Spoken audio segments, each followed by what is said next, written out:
Every day, our Constitution is under attack. Democrats, conveniently hidden behind their own wall of tight security, threaten our country's national sovereignty.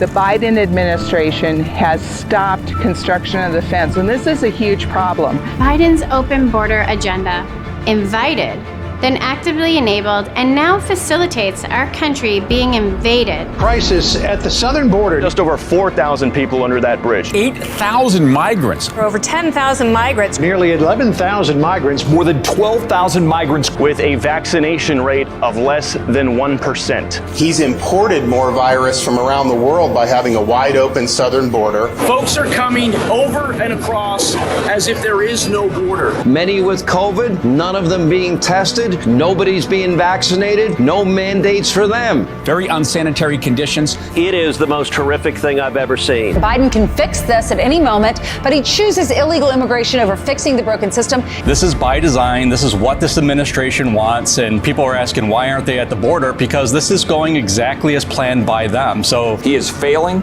and he's willfully disregarding his duty to enforce the laws of the United States. The Biden administration has decided to pay reparations to illegal aliens. $450,000 a person at exactly the moment that American families are becoming noticeably poorer by the day. While forcing on Americans an ultimatum to get jabbed or lose their jobs. Vaccinate your workforce. GE employees who say they're not just frustrated by the vaccine mandate, they also feel betrayed by the company they say didn't give them enough time to choose. This is not about freedom or personal choice. It violates bodily autonomy when we allow corporations or governments to tell us what is best for our health. That is a scary place to be. Members of our military, good people who love their jobs, are having to decide between providing for their family and getting an injection which they aren't comfortable with. That is un-American. That is not what takes place in the land of the free. Our incompetent intruder-in-chief, currently squatting in the White House, left behind billions of dollars of our military equipment to the Taliban, to terrorists. There are scenes of panic and pandemonium at Kabul airport today as desperate people pour onto the runway trying to flee the country. It's a disorderly mess with little security. The scene of those big giant planes taking off with people hanging on the sides and falling off. Well, first of all, the mission hasn't failed yet. So we have to ask the Taliban for permission for American citizens to leave. True or not true? They are in control. No one U.S. forces or any forces have been lost. There was at least one explosion centered around the Abbey Gate of the Kabul airport. 11 Marines, 1 Navy medic, and 1 soldier were killed by a suicide bomber at the airport gate. Biden's botched exit in Afghanistan is the most astonishing display of gross incompetence by a nation's leader. The likelihood there's going to be the Taliban overrunning everything and owning the whole country is highly unlikely. And yet, on the ground in Afghanistan, the white flag of the Taliban and images which show that every assumption made by the Americans was wrong. Fighters seized Afghan military equipment, and on a US military vehicle, they celebrated. What has happened in Afghanistan represents the worst humiliation the US has suffered since the fall of Saigon or the Iran hostage crisis. And it really is about leaving nobody behind. We believe there are still a small number of Americans who remain in Afghanistan and want to leave.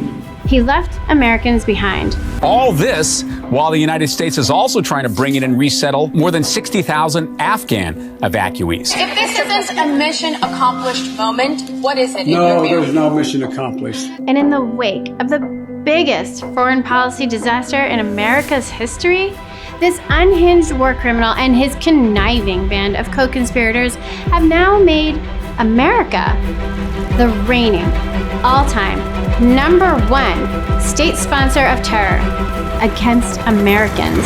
Courtesy of Uncle Sam, American supplied armor, now riding under Taliban colors. With a parade of US-built MRAP vehicles, a Black Hawk helicopter in what, from the Taliban perspective, is a victory. We're at a time in America's history where the rule of law means nothing. Burn down Wendy's, loot Macy's, defund the police. Anarchists run rampant. Crime goes unpunished, You only arrest for the purpose of dealing with a felony that's committed, and I don't count drunk driving as a felony. And Democrats do everything in their power to protect the criminals. Rioters were burning down cities, businesses, attacking people on the streets, and even killing. While patriotic Americans sit in jail in solitary confinement with no due process for trespassing. Well, apparently it's Patriot hunting season ever since January 20th. 23 hours a day in solitary confinement. They aren't able to talk to their attorneys. There's several men in there that really need medical treatment. They're being denied. These are pre-trial defendants, and they're not allowed to bail out. Meanwhile, they push gun control on Americans so we can't protect our families from the thousands of criminals that they released into society, many to reoffend. Democrats are drunk on power. We have agitators tearing down statues, school boards sexualizing our children. Are your kids yours, or do they belong to the teachers' unions? Activists teaching revisionist history and turning our government schools into indoctrination camps. I have an Antifa flag on my wall. For 180 days to turn them into revolutionaries. How do you do that? How do you scare the out of them? He was allowed to change my daughter's mind about some fascist crap that y'all have let in this school. This obsession and focus on racism, on white supremacy, on making children say, look, anything that happens in this country is the fault of racism. And radicalizing our children to hate America. The world is changing. This is a new world. Meanwhile, our government exploited an emergency they exacerbated. COVID-19 and our efforts to address the global pandemic to regional global pandemic. How have they done it? They needed an existential crisis. Well, COVID-19 is their never-ending existential crisis. To centralize power, shut down businesses, bring our economy to the brink of collapse, drive runaway inflation. Inflation is skyrocketing. Cars, groceries, furniture, rent, gasoline are hitting Americans right in the wallet. The statistics are staggering, showing food prices rose with dramatic increases in meat, poultry, fish, and eggs, ringing in at almost 10.5% more. Rammed through trillion-dollar spending bills our grandkids will be stuck paying for. 13 GOP House members voted yes on that infrastructure bill. New Jersey Congressman Chris Smith, you were one of the 13 Republicans who voted for that bill. Somewhere between $700 billion and $1.3 trillion. This bill is monumental, bigger than anything we've ever done. And make our already bloated federal government even bigger. Everything woke turns to ships piled up outside our ports. This is what a port in a crisis looks like. Dozens of cargo ships have been waiting to dock off the Los Angeles Long Beach container terminal. Empty shelves in supermarkets. It's bread, it's dog food, it's ketchup, it's building supplies, it's everything. Gas prices on the rise. In the face of skyrocketing energy prices, the White House announced it may shut down yet another pipeline. Shutting down a pipeline in the middle of an energy crisis? No, it's too destructive. What is the Granholm plan to increase oil production in America?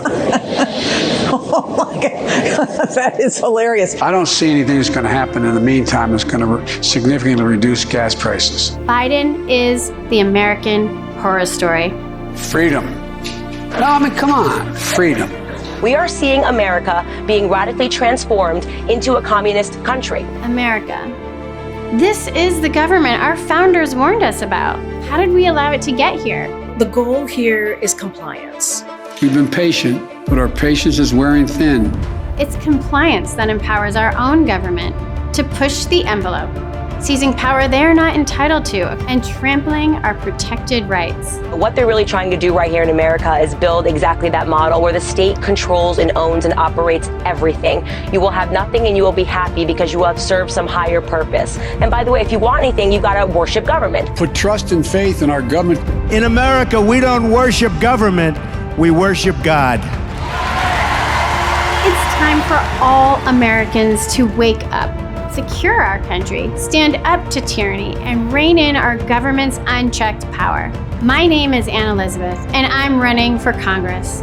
Join me as we take back our government and save America. We have a republic if we can keep it.